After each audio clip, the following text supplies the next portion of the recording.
যাই হোক, মোটামুটি যেটা ধারণা আমি ব্যক্তিগতভাবে পেয়েছি সঙ্গীত জীবনে, সেই সম্বন্ধে একটু বলি, আপনাদের কাছে শেয়ার করি। জানি না ভালো লাগবে কিনা। রাগ রাগিনী, এই যে আমরা গান বাজনা করি, আমরা বলি আমরা গান করছি, অ্যাকচুয়ালি গান কথাটা ঠিক নয়। গান হচ্ছে জ্ঞান। তার কারণ একটু আগেই আলোচনা করছিলাম যে দেখুন, ক খ গ 3 নম্বর অক্ষর, আর আকার মানে 2, আর দন্তন্য 20 মানে 2, তাহলে 5 আর 2 7। তাহলে 7 হচ্ছে আমাদের নিউমোরোলজি সংখ্যাতে যদি আমরা যাই জ্যোতিষতত্ত্বে, তাহলে 7 হচ্ছে বৃহস্পতির সংখ্যা। তাহলে বৃহস্পতি আমাদের কি দেয়? জ্ঞান দেয়।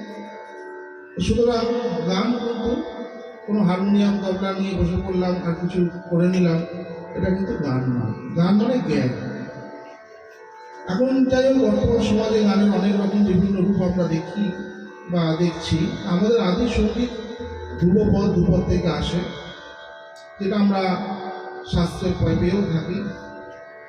এবং ধ্রুপদ গানের উৎপত্তি কথাও তো আমরা জেনেছি যে আগে আমাদের সামগান ছিল। সামগানের মধ্যে আর্চিক স্বর এবং গাতিক স্বর এবং স্বামীর স্বর 3টে স্বরের কথা বলা হয়েছিল।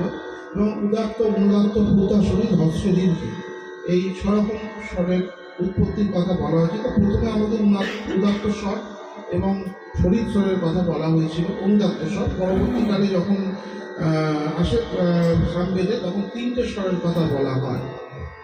এখন প্রসঙ্গত হচ্ছে কি, যে আমাদের যে আদি যে রাগগুলো, এখন তো আমরা যে রাগগুলো গিয়ে থাকি, সেগুলো কিন্তু কোনোটাই আদি নয়। কারণ যদি আমরা ষড়শ পঞ্চম ভাব বিচারে যাই, সা পা সা মা ধরে যদি আমরা রাগগুলোকে ধরি, কেন বলছি? কারণ সব রাগে পঞ্চম লাগে না, সব রাগে মধ্যম লাগে না। তাহলে ষড়শ পঞ্চম ভাব করে যদি আমরা এগোতে থাকি, তাহলে দেখবো আমাদের একটি করে স্বর বা দুটি করে স্বর সেই রাগে নেই।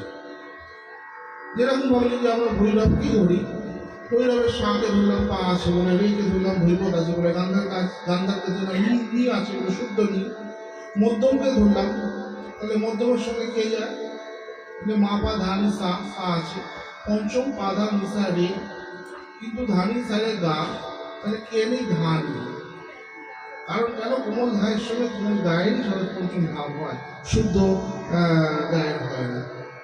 সুতরাং ভৈরব আমরা ধাকে পেলাম। তাহলে সেক্ষেত্রে কি আমরা বলে আদি ভৈরব কাকে বলবো আমরা? তাহলে সেক্ষেত্রে দ্বিমত আছে। কারণ ভৈরব নিয়ে অনেক যেমন ডক্টর প্রভাতের কথা আমরা সবাই জানি, উনি ভৈরব নিয়ে রিসার্চ করেছিলেন।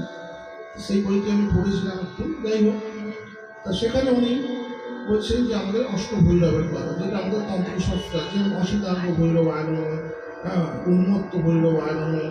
সুতরাং এই যে সমস্ত ভৈরব আছেন, এই ভৈরবগুলো কিন্তু প্রত্যেকটা রাগরাগিনীতে বিদ্যমান।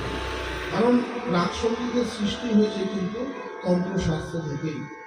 সুতরাং রাগ সঙ্গীত গাইলে যেমন আমাদের শারীরিক উন্নতিও হয়। কেন না? তন্ত্র কথা মনে হচ্ছে তনুকে সুস্থ করার জন্য যে মন্ত্র, তাহাই তন্ত্র।